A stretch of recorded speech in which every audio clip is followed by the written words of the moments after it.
If you're a follower of Jesus, then sometimes you might find yourself in a position where you've got a truth that is your faith, that is your thoughts about who Jesus is and the importance of that needing to be revealed. Paul says in Romans chapter 1 that he's not ashamed of the gospel. In fact, he says he's not ashamed to be in chains. Rumors were spread around that he had done something wrong and God was judging him, and that's why he was in jail. It's interesting when the shoe drops, when people find out the truth about something. This morning, Lisa and I read 2 passages in the Bible in our daily Bible reading. The first one was the book of Esther. Now, we just read the first 3 chapters or so, but I've read Esther a few times, so I know what's coming. And still, concentrating on what we read this morning, I'm thinking about the truth that's waiting to be revealed. Esther, a Jew, ends up queen. The whole story of Esther is an interesting one because, as many people know, it doesn't really talk about God. It's a book that doesn't mention his name. It hardly mentions anything of the fact that it's a story about Jews. I mean, it is there, it's within it, but we don't hear about the history of the Jews or the patriarchs, or it's just a kind of story off in the corner of the world where God is keeping his promise, but he's doing it in such a way, in circumstances that show that really their identity as Jews is being suppressed. And when it isn't suppressed, when Mordecai doesn't bow to Haman, then everybody's threatened. The Jews have had a hard time through the centuries, through the eons. Here's a good example, the whole Mordecai and Haman story.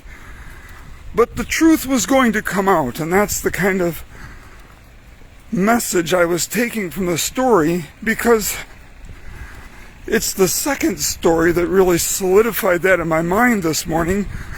We happen to be in the book of Acts, and we're looking at and reading the account of Ananias and Sapphira, the couple who sold some property and laid the funds from the sale of the property at the apostles' feet,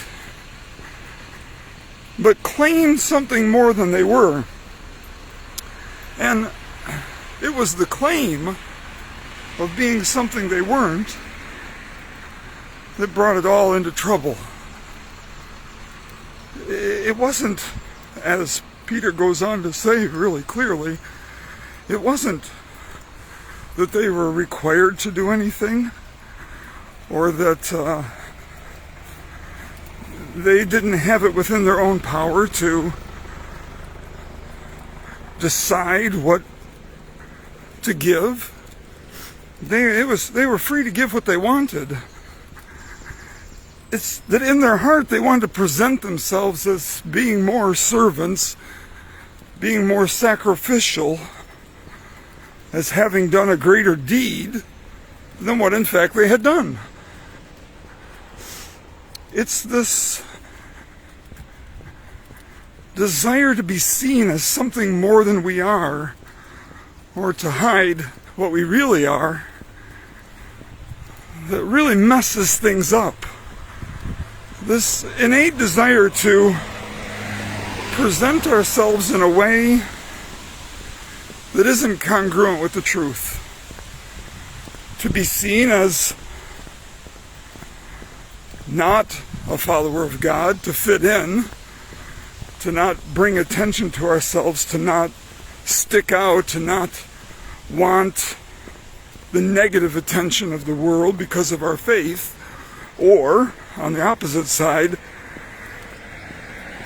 to be seen within the circle of faith as somebody who particularly faithful is, particularly a servant is, particularly self-sacrificing. Neither is true. That's not to say that you're not open about your faith, or that you're not honest about your dealings. That's not what I'm saying. I'm saying there's an internal struggle in every human with the truth. The truth as it relates to God, the truth as it relates to themselves, and the truth as it relates to others. This struggle of what is the truth about my identity, my place, my faith, and how that affects the world around me, this struggle has ripple effects on everyone else around us. It's this struggle that can spread the reputation of God in a really positive way, or attract a lot of attention from enemies. It's this struggle, really this epic struggle of the truth versus the deception and lies of this world, that we find ourselves in every single day. When we look in the mirror, when we present ourselves to friends and family, it's a reason to reflect on, are we honest with ourselves about who we are? Are we honest with ourselves about what we're doing for God? Are we honest with ourselves about what's important and what matters?